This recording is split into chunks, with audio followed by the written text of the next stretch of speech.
This segment is about national government versus state government, or national power versus state power.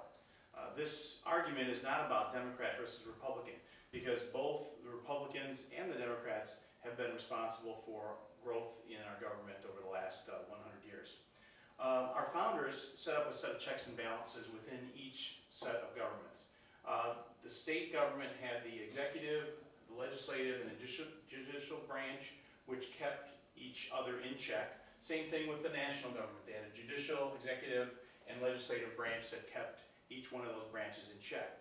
But what is not known, or what is not readily known nowadays, is that they had the check and balance between the state legislators and the U.S. Senate. The way this worked was that the state legislatures, which are elected by the people of each state, are then responsible for voting in their state or appointing in their state's U.S. senator. So the U.S. Senate was then made up of U.S. senators who had to check back with the states to see if a legislation or a judge appointment or a treaty is going to be state friendly.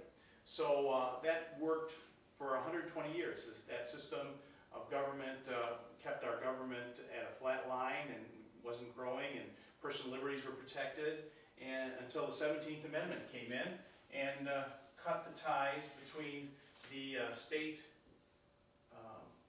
government and the national government.